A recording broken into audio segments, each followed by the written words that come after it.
Hello guys! Welcome to Andrea Judge TV.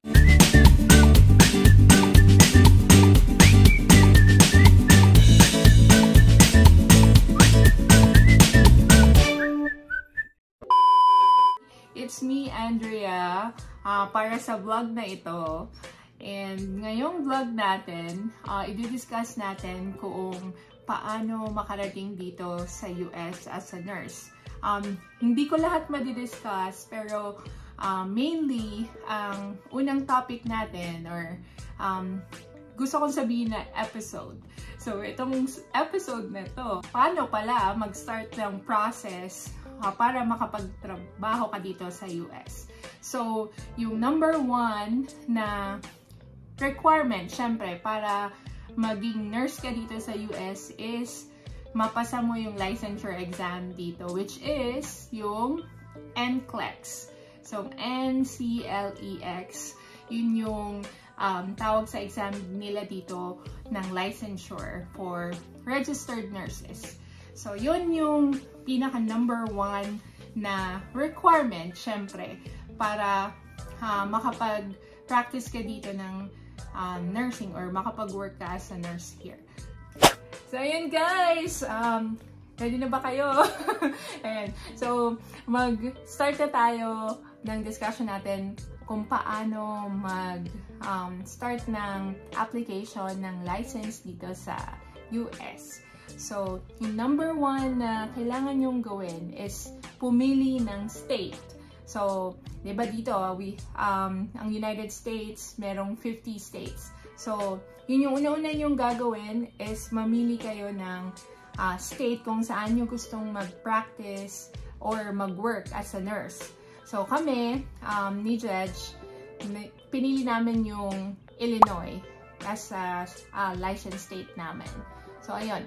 So, lahat ng states dito, meron silang Board of Nursing. So, each states, meron silang requirements. Hindi pare-parehas ng requirements each state, guys. So, ngayon, I'll focus muna sa application ng license dito sa Illinois.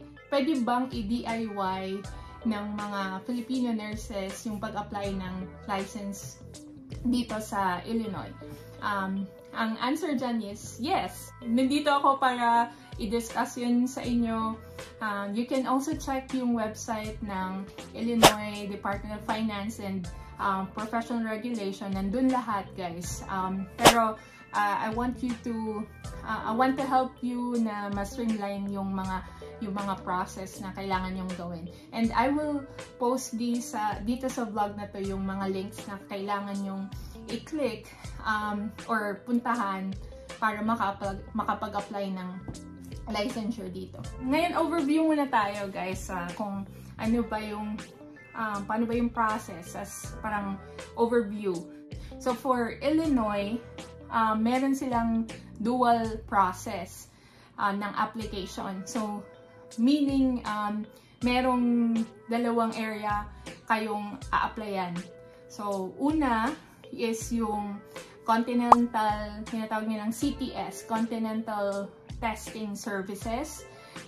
Sila yung nag-handle ng licensure ng Illinois. So, may website, ilalagay ko yung link dito sa vlog na to, kung saan kayo mag-apply ng initial license application. So, yun. Yung second governing body na a-applyan nyo is yung Person View Professional Testing.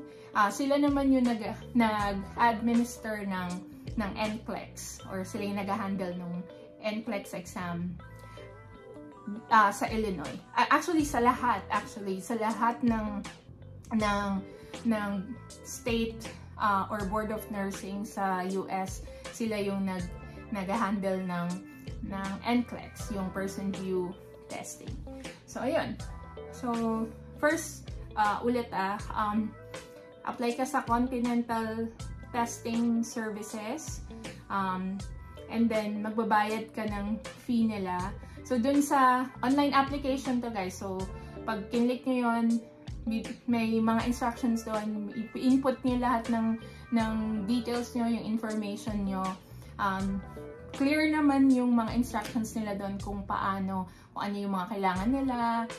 Siyempre, yun nga, yung main information nyo, siyempre, address, everything. Email, importante yung email address. I-provide nyo yung tamang email address nyo. Kasi lahat ng communication nyo sa Illinois Board of Nursing is through email. So, dun sila magko-communicate sa inyo kung may kulang kayo or kung may questions din kayo. Siyempre, dun sila yun yung gagamitin mo para maka-reach out sa kanila. Or pag sila din, kapag meron silang clarification sa inyo, sa application nyo, dun ka nila kukontakin. So, yun. So, i-complete yung application, bayad ng fee, and then, pag na-receive na nila lahat ng documents mo, your required documents na kailangan nila, and yung fee, ipaprocess na nila yon. And nakita ko, usually within 10 business days, magbibigay na sila sa inyo ng parang eligibility, or sasabihin nila sa'yo, okay, okay na lahat ng requirements mo. Pag okay na lahat ng requirements mo, ang susunod mo na gagawin is to register dun sa person view testing. Kasi sila na nga yung mag-handle nung NCLEX exam mo. So may go signal ka na from Illinois State na okay na yung lahat ng requirements mo, then sa person view testing ka na para makapag-schedule ka na ng exam mo. So, yun yung second, kaya sinasabi nila dual process. So, yun yung kailangan mong mag-register ka doon. Meron silang online, doon ka sa online website nila magre-register. So, nandito rin bibigay ko din yung link nila para diretso yung mapuntahan yung person view testing registration. So, yun nga pala, nakalimutan kong banggitin. So, sa Illinois license, yung fee nila is $107 as of April 2024. So, sa person view testing, pag nag-register ka sa kanila, meron ding payment. So, ngayon, ang alam ko, ang payment for or registration sa person view testing is $200. Pag naka-register ka na sa person view, i-verify lang nila sa Illinois Board of Nursing kung okay na ba lahat ng requirements mo. Kung okay na lahat, makaka-receive ka ng email ng authorization to test. Yung authorization to test na yun, or tinatawag nilang ATT, yun yung gagamitin mo para makapag-schedule ka na ng exam mo ng NCLEX. So, yun. So, tayo as foreign nurses, alam ko sa Philippines, merong mga testing centers ng person view. Testing centers ng person view. Meron pa siyang separate na payment. Di ko lang sure kung magkano na ngayon yung bayad. Pero I think 2 years ago may pinrocess kami mga nasa more than $100 eh. So $100 to $150. So yun. So syempre pag nag-NCLEX exam ka na, nakapasa ka na, then makaka-receive ka ng letter from person view na nakapasa ka, and then yung Illinois Board of Nursing ina-notify nila, and si Illinois Board of Nursing i-mail ka nila yung process pala, sorry. Yung magme-mail sila sa'yo kung paano yung process para ma-finalize yung application ng license mo sa Illinois. So, ayun, alam ko meron bayad din yon. Naalala ko is parang mga $60 to $80, guys. So, ayan na. Yung diniscuss ko na yun sa inyo, guys, pala is initial application for license. So, meron kayong ma-confuse kasi meron din tinatawag na endorsement of license. Yun naman is a different process for nurses na meron ng license sa ibang state dito sa US na gustong mag-practice ng nursing dito sa Illinois. Meron silang ang tawag doon endorsement of license. So, ibang process naman yung doon, which we can discuss sa different episode ng vlog natin. Sabi ko nga, overview lang yon. So, since foreign nurse tayo, meron pang additional na requirement ang Illinois Board of Nursing para mag-practice ka or makapag-NCLEX ka, technically. For foreign educated applicants, kailangan nila ng credential evaluation report. Ano nga ba yung credential evaluation report? So, ang kailangan kasi ng Illinois is ma-verify nila na yung pinag-aralan ba natin dyan sa Philippines is equivalent ng pinag-aralan dito sa US. So, yun yung kailangan nila ng report na yon para sabihin na oo, yung pinag-aralan natin sa Philippines is parehas lang ng sa US. Syempre, para makapag-practice ka ng nursing here. So, yeah, good news, guys. Lucky. We're very fortunate na yung pinag-aralan natin dyan sa Philippines is definitely, since nandito na ako, definitely equivalent siya ng US nursing dito sa Amerika. Gumawa pala ako, guys, ng summary. Nilist ko lahat ng current na nagbibigay ng credential evaluation services sa Illinois. Ito yun.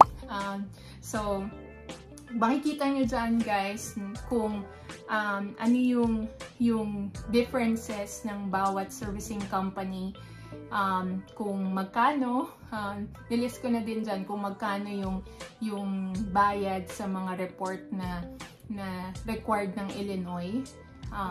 So far, ang nakita ko is limang servicing company na nag-offer ng credential evaluation or ina-accept ng Illinois Board of Nursing para magbigay ng credential evaluation service. So, yung sa akin before, 14 years ago, at saka yung mga natulungan ko, ang ginamit nila yung CGFNS. Kasi yung parang sinasabi ko na subok na kasi doon kami, yun yung ginamit namin nung time ng application namin. So, hindi ko sure, guys, hindi ko pa na-try yung ibang, syempre, hindi ko pa isang beses lang naman ako nag-apply, di ba? Hindi ko pa sure or kung ano yung feedback dun sa ibang mga evaluation services na nag-offer nito, kung gano'ng kabilis. Pero, based dun sa na-search ko sa website, yan, nilist ko lahat, guys, yung comparison ng each servicing company, kung gano'ng katagal yung processing time nila, and kung meron ba silang mga rush or expedited reviews. So, nandun din yung mga price. So, kayo na bahala, guys, mamili kung ano yung mag-work sa inyo. Nilista ko din kung ano yung pangalan ng mga type of request so each servicing company. So, yun, mamili na lang kayo, guys. And please, guys, if in the future, mamili kayo dito or mag-choose kayo other than CGFNS, kung ano yung gamitin yung ibang credential services. Please, if you would like to share your experiences dun sa mga credential servicing body na yon to other fellow nurses, please share, guys. Ang tip ko sa inyo, guys, since kung sa Illinois kayo mag-a-apply or dito sa Illinois license, ang unang-unang nyong i-start before kayo mag-apply ng seat continental testing service, person view, ang unahin nyo muna is yung credential evaluation report. Kasi yun yung isa sa mga kailangan ng CTS para ma-process. Kasi depending sa governing body na makukuha nyo or pipiliin nyo, doon magbabari yung tagal ng application nyo. So, ayun. So, meron doon, kung makikita nyo yung list ko, meron doon 5, nagulat ako guys, talaga. 5 days lang, meron ka ng report. Pero, hindi ko lang talaga sure kung paano yung process nila. Pero, ang bilis guys, 5 days. Compare sa CGFNS na 12 weeks. So, meaning 3 months compared to 5 days. So, yun. Mas mahal lang, syempre, mas mahal ng konti. Nagtataka nga ako mas mahal lang konti lang yun. And they can process it for 5 days. So, kung may isa sa inyo na gustong itry yung credential evaluation service na yun, please share your experience. And nakita ko naman definitely ang Illinois Board of Nursing, they honor yung report nila. So, ayun. So, kung ganun naman pala kabilis na, 5 days lang meron ka ng report, then I suggest you can start na yung online application sa CTS. Kasi meron din doon na tinatawag nila form EDNUR or EDNUR. EDNUR form. Doon kasi sa application na yun, kailangan ng seal ng school, ng nursing school nyo, para i-confirm lang kung kailan kayo gumraduate and everything. Basta nandun naman yun sa form na yun. Makikita nyo, then yun yung isasubmit nyo. So, dun sa link na ibibigay ko, meron dun yung address ng Continental Testing Service. So, lahat ng documents nyo, i-mail nyo siya doon sa address na yon. And they are suggesting na use FedEx, UPS, or any mailing company na may confirmation receipt. Meaning para alam nyo kung na-receive na ba or meron kayong record kung na-receive na ba ng Continental Testing Service yung lahat ng documents na sinend nyo. So, yun. Sabi nga pala nila, para ma-check mo yung application mo, ang Illinois Board of Nursing or Continental Testing Services, pinapakiusap nila is parang reminder lang, usually they process it within 10 business days, diba? So, kung wala pa kayong, parang wala pang balita sa status ng application nyo within 10 business days, kung lagpas na 10 business days, wala pa rin kayong resulta ng application nyo, that's the time you reach out to them para mag-check ng status, kung ano bang may kulang ba or may problema ba dun sa application nyo. So, yun. Nandun naman, dun sa, I'll give din yung link kung ay yung name and yung phone number and then yung email address na i-message nyo kung sakaling meron kayong tanong or para ma-follow up nyo yung status ng applications nyo. So, ayun. Ayun guys. And one more thing. Lahat naman to.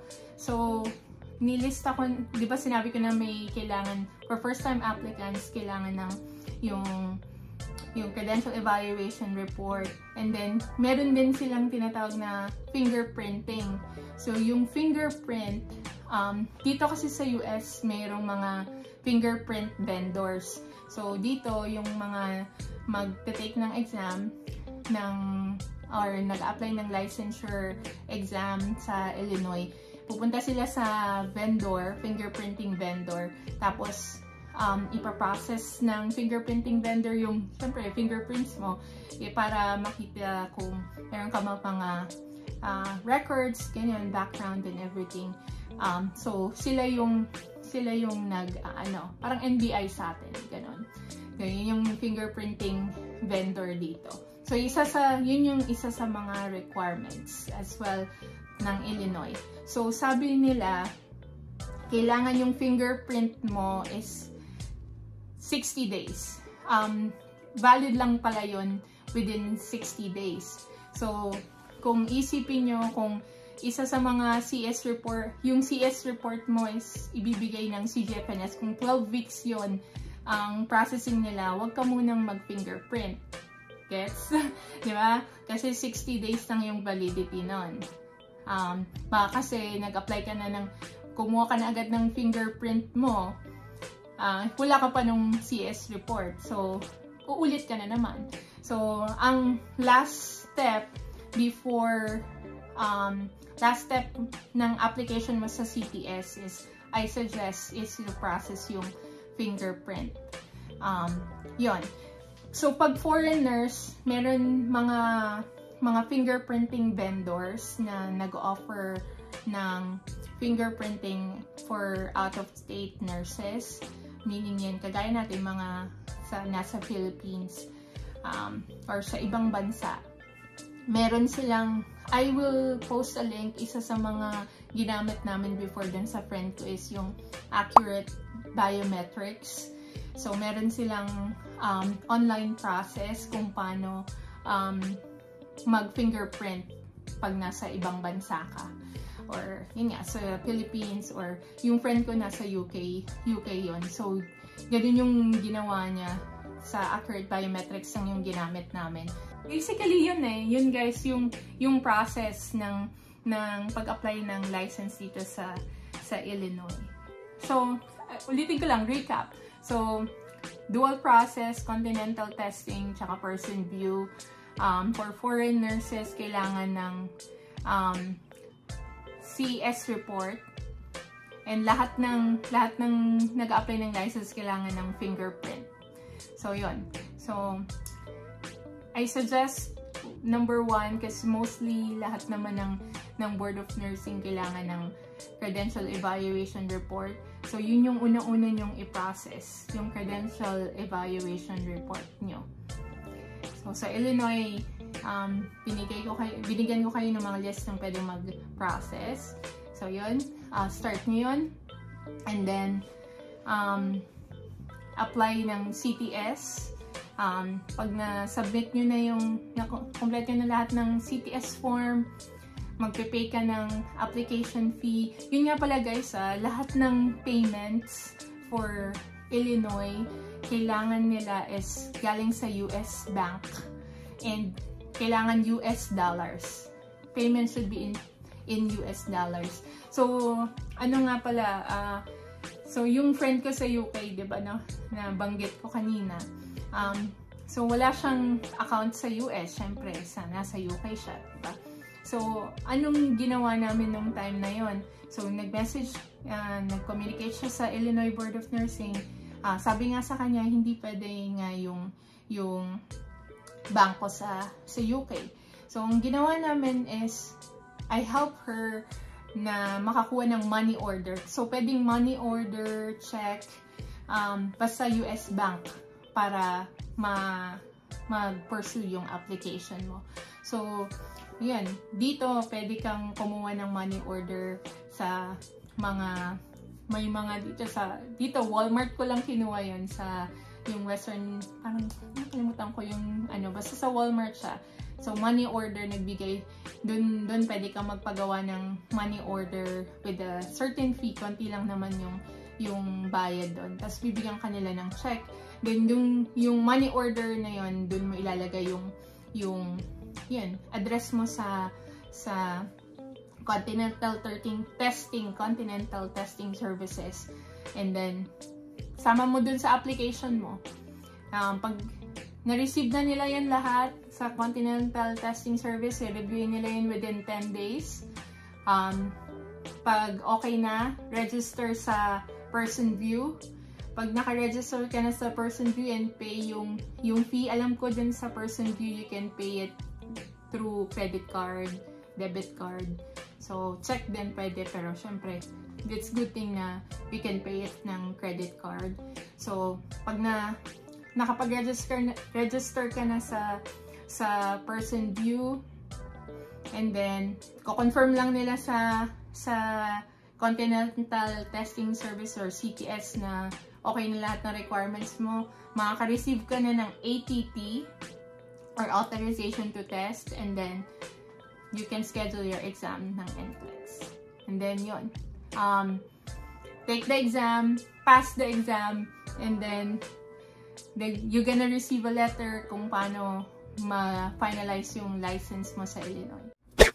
So, ayan guys, na-discuss na natin yung lahat ng kailangan yung gawing steps para makapag-apply dito sa Illinois for licensure, nursing licensure. So, I'm praying guys na and hoping na this vlog will help our fellow nurses, my fellow nurses na gustong mag-apply dito sa Illinois. And sana nakatulong ako kahit pa paano, kahit isa lang, na kahit isang masaya-masaya na ako, na nakatulong ako at si Judge sa inyo na ma-start yung dream nyo na makapunta dito sa US, makapag-work. So yun guys, I want to request sana sa inyo to please leave comments, suggestions guys, or comment lang kayo kung anong gusto nyong state na next kong i-discuss or i-share sa inyo kung paano yung process ng licensure, process nila kung paano i-apply yung license dun sa specific state na yun. And if meron pala kayong questions dun sa mga na-discuss ko sa application ng Illinois license, just comment down. I will do my best to answer yung lahat ng questions nyo tungkol dun sa mga, ayun nga, dun sa application dito sa Illinois license. So, kaya yun, that's my request to you guys. Maraming salamat sa panonood ng vlog namin. And ito na yung first episode ng American Dream Journey for Nurses by Andrea Judge TV. So, please continue to support our vlog guys. Please subscribe. Konting-konti na lang, ma-reach na natin yung 1,000 subscribers. So, please help us and share this vlog sa lahat ng nurses na gustong mag-apply ng Illinois license. And yung kahit hindi Illinois license, sa iba pang nurses dyan ng ibang state na gustong mag-apply ng nursing license sa ibang state. Yes, definitely, I will make more follow-up vlogs for those other states para marami tayong matulungan nurses. Thank you so much guys for watching and God bless.